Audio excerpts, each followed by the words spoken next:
غوث کے معنی کیا؟ اور آپ کس کا جشن منا رہے ہیں؟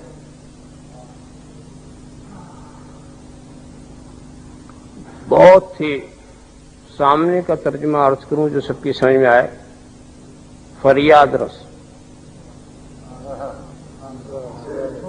غوث کون ہے؟ جو فریاد رس. غوث اعظم کون ہے؟ جو سب سے بڑا فریاد رس.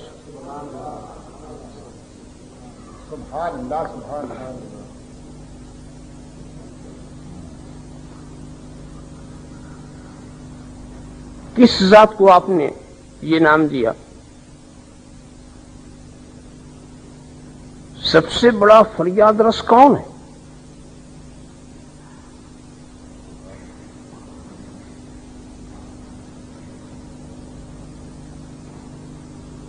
یہ عنوان سوچتے وقت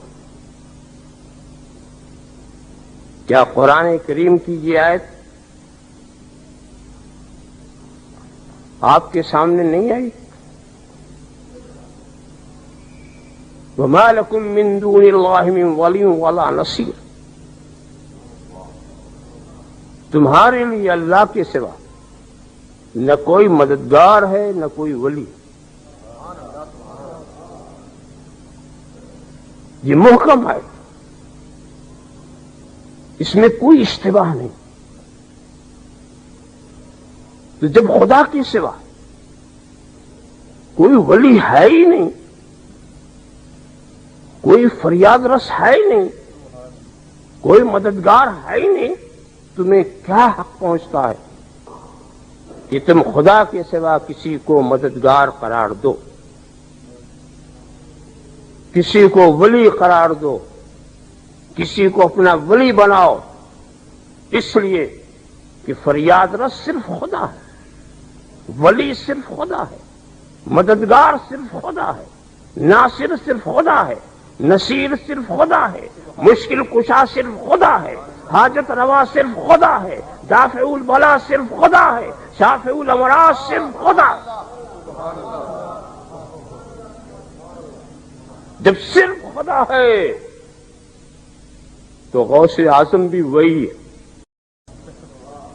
سب سے بڑا فریاد رس بھی وہی ہے.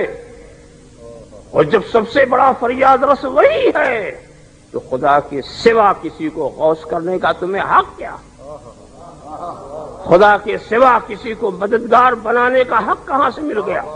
خدا کے سوا کسی کو حاجت روا کہنا، خدا کے سوا کسی کو مشکل کشا کہنا، خدا کے سوا کسی کو دافع البلا کہنا، خدا کے سوا کسی کو شافع الامراض کہنا، خدا کے سوا کسی کو بندہ نواز کہنا، خدا کے سوا کسی کو غریب نواز کہنا.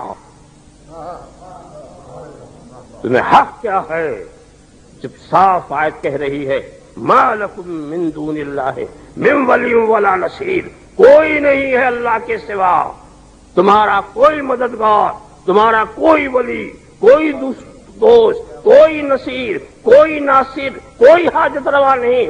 اب اگر تم نے کسی کو خدا کے سوا حاجت روا بنایا تم مشرک ہو گئے. اب تم نے اگر کسی کو خدا کے سوا مشکل کشا کسی کو کہا تو تم مشرک ہو گئے. اب اگر تم نے کسی کو خدا کے سوا غوث یا غوث اعظم کہا تم مشرک ہو گئے. اب اگر تم نے کسی کو خدا کے سوا ولی دوست قرار دیا تم مشرک ہو گئے. اگر تم نے مالک و ناصر قرار دیا تم مشرک ہو گئے. سنا آپ نے؟ ابھی جو کچھ میں بک رہا تھا یہ اس آیت کی جاہلانہ تفسیر ہے.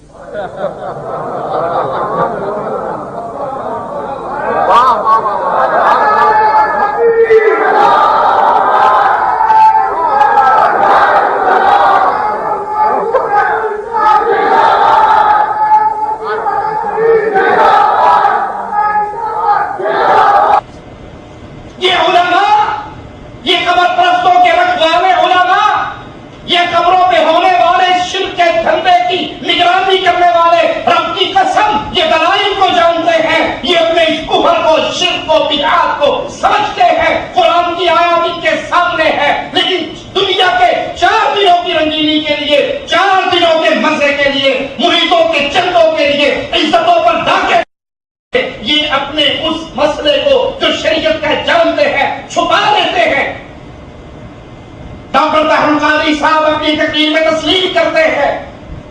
کہ اللہ کی علاوہ شریعت اسلامیہ میں کسی اور کو سجدہ کرنا جائز نہیں. ایک اونٹ آیا، حضور کو سجدہ کیا، حدیث پاک میں سجدہ کیا، صحابہ کھڑے ہو گئے، عرض کیا آقا جانور سجدے کرے اور ہم انسان ہو کر سجدے نہ کریں، اجازت دیں کہ سجدے کریں. یہ سوال دلالت کرتا ہے، اور میں ذمہ داری سے کہہ رہا ہوں، میں ذمہ دار ہوں، سوال دلالت کرتا ہے کہ صحابہ کرام کے دل میں محبت اور عشق کا عالم یہ تھا کہ دل ہر وقت سجدہ کرنے کو مچلتے رہتے تھے، سجدہ کرنے کو مچلتے رہتے تھے، مگر اجازت نہ تھی. حضور نے فرمایا نہیں، اجازت نہیں ہے. لیکن جب پھر اسی کے سامنے لوگ سجدہ ریز ہوتے ہیں، وہ ان کی کمر پہ ہاتھ پھیر کے شاباش دیتے ہیں.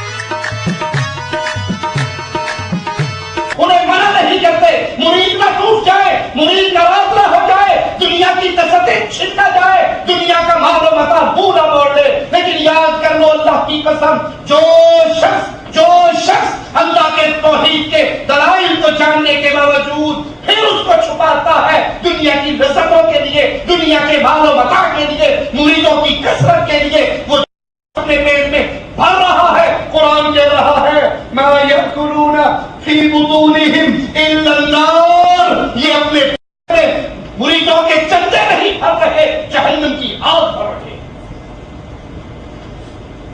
وَلَا يُكَلِّمُهُمُ اللَّهُ يَوْمَ الْقِيَامَةِ وَلَا يُزَكِّيهِمْ وَلَهُمْ عَذَابٌ أَلِيمٌ. قیامت کے دن ایسے مجرم جو اللہ کی توحید کے دلائل کو جاننے کے باوجود پھر چھپا لیا کرتے تھے، پھر عوام میں بیان نہیں کرتے تھے،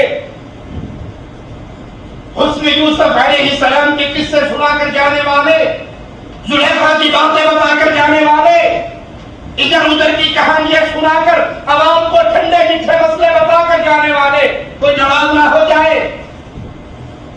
اگر میں نے توحید کا وعدہ لگایا میرے مرید ٹوٹ جائیں گے، میرے لوگ ٹوٹ جائیں گے، میرے آنے والے سالانے نذرانے بند ہو جائیں گے، دنیا پر نظر رکھ کر یا وہ چودراہٹ کے لیے یا عزت کے لیے یا مال کے لیے اگر اللہ کی شریعت کے مسئلوں کو چھپاتے ہیں علماء تو پھر یاد کر لیجئے مالک فرماتا ہے ان کے پیٹ میں جہنم کی آگ جا رہی ہے. قیامت کے دن نہ اللہ ان سے کلام کرے گا نہ ان کو گناہوں سے پاک کرے گا. وَلَهُمْ عَذَابٌ أَلِيمٌ، اور ان کے لیے دردناک عذاب ہوگا. آج معاشرے میں بدعات کیوں پھیل رہی ہے؟ جن کے پاس علم ہے اِلَّا مَن رَحِمَ رَبِّي، انہوں نے خاموشی کی چادر اوڑھ لی ہے. مولانا طارق جمیل صاحب مولوی کے دربار کے عرس پہ جاتے ہیں، بریلویوں کا عرس ہے، مولوی کے پیر کا عرس ہے، غیر اللہ کی عبادتیں ہیں، یا علی مدد کے نعرے ہیں یا رسول اللہ مدد کے نعرے ہیں، اور وہاں پر جانے کے بعد ایک لفظ بھی ان تمام خرافات کے خلاف اپنی زبان سے نہیں نکالتے، بلکہ ان کی تعریفیں کرتے ہوئے کہتے ہیں کہ کل سے ہم یہاں پر اللہ کے ذکر کا منظر دیکھ رہے ہیں. انما خلقتكم لتعبدوني طويلا وتذكروني كثيرا وتسبحوني بكرة وأصيلا. اس حدیث کا نمونہ کل سے ہم یہاں دیکھ رہے ہیں کہ میں نے تمہیں پیدا کیا.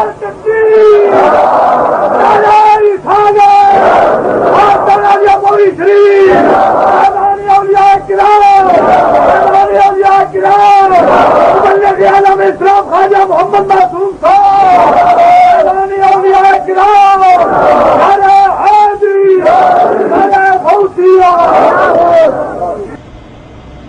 غوث اعظم قطب ابدال، یہ سارے الفاظ جو اہل شرک کے الفاظ ہیں ان الفاظوں کو استعمال کرتے ہوئے کہتے ہیں غوث کی پرواز جانتا، قطب کی جانتا ہے، قطب الافطار کی نہیں.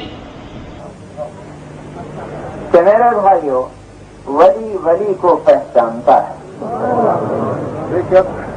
ابدال کی پرواز کو نہیں پہچان سکتا، ابدال کی پرواز دیکھتا ہے، قطب کی پرواز نہیں دیکھ سکتا، قطب کی پرواز دیکھتا ہے، قطب الاقطاب کی پرواز نہیں دیکھ سکتا، قطب الاقطاب کی پرواز دیکھتا ہے، غوث کی پرواز نہیں دیکھ سکتا، غوث کی پرواز دیکھتا ہے، نبی کی پرواز نہیں دیکھ سکتا۔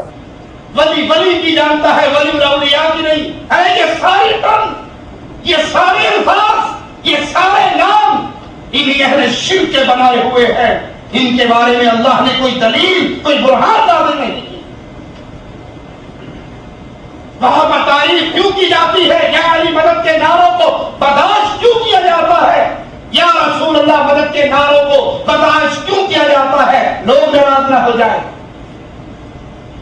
جو اس طرح اللہ کی توحید کے دلائل کو جان کر ان سے گلا نہیں، جو ان دلائل کو نہیں جانتے، گلا ان سے ہے جو رب کی توحید کے دلائل کو جانتے ہیں، پڑھتے ہیں، پڑھاتے ہیں، لیکن جب عملی میدان میں پریکٹیکل لائف کے اندر اس کا ظاہر کرنے کا وقت آتا ہے، پھر وہ حکمت کے نام پہ اپنی زبانوں کو گم کر لیتے ہیں۔ اللہ کی توحید کے دلائل کو چھپانے والے، شرک اکبر کو دیکھ کر خاموش ہونے والے، ان کے پیٹ میں جہنم کی آگ ہے، نہ اللہ ان سے کلام کرے گا، نہ اور ان کے لیے دردناک عذاب ہے۔ قرآن حکیم کی دوسری آیت پہ غور کیجیے، وَإِذَا أَخَذَ اللَّهُ مِيثَاقَ الَّذِينَ أُوتُوا الْكِتَابَ لَتُبَيِّنُنَّهُ لِلنَّاسِ وَلَا تَكْتُمُونَهُ فَنَبَذُوهُ وَرَاءَ ظُهُورِهِمْ وَاشْتَرُوا بِهِ ثَمَنًا قَلِيلًا فَبِئْسَ مَا يَشْتَرُونَ۔ اللہ تعالیٰ نے اہل کتاب سے یہ عہد لیا کہ تم اسے تمام لوگوں سے ضرور بیان کرو گے، جو اللہ کی طرف سے پیغام آئے گا اسے لوگوں تک پہنچاؤ گے، اسے بیان کرو گے، اسے چھپاؤ گے نہیں۔ اور پھر ان لوگوں میں سے بعض نے اس عہد کو اپنے پیٹھ کے پیچھے پھینک دیا اور بہت کم قیمت پر بیچ ڈالا۔ انہوں نے جو سودا کیا ہے وہ بہت برا سودا۔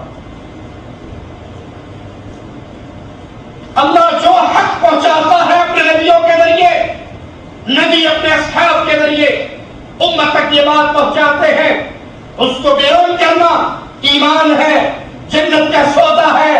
بھلے دنیا کے اندر 4 دن کی تکلیفوں والی زندگی ہی کیوں نہ آ جائے۔ امام مالک رحمہ اللہ، بادشاہ کہتا ہے جبر کی طلاق ہو جاتی ہے، فتویٰ دیجئے۔ امام مالک رحمہ اللہ میرے نبی کی مسجد پہ بیٹھ کے نبی کی حدیثیں سنانے والے امام، اہل حدیث کے امام، اہل سنت کے امام، ایک ہی ڈیمانڈ کرتے ہیں مجھ سے فتویٰ لینے والوں، مجھ سے فتوے کا سوال کرنے والوں، لاؤ مجھے قرآن کی آیت سے دلیل دے دو، مصطفیٰ کی حدیث سے دلیل دے دو۔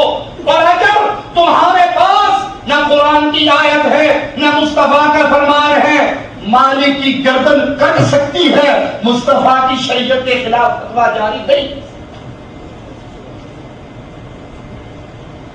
اب تو کی جہنم کو بھرنے کے لیے آنے والے کو فتویٰ دیتے ہیں تم نے 3 دفعہ طلاق دی ہے، سوائے حلالے کے کوئی راستہ نہیں ہے۔ اور میں اللہ کی قسم اٹھا کر کہتا ہوں اگر کسی مولوی کی بیٹی کو طلاق ہو جائے، اپنی بیٹی کو کبھی بھی حلالے کے راستے میں نہیں چلائے گا، بلکہ بھیجے گا وہ بھابیوں کا مدرسہ ہے، اس کو فتویٰ لایا، تیرا کام چل جائے گا۔ اس کی اپنی بیٹی کو، بہن کو اگر طلاق ہو جائے، اپنے مرید سے اس کی شادی کبھی نہیں کرے گا، کبھی حلالے کے لیے نہیں بھیجے گا۔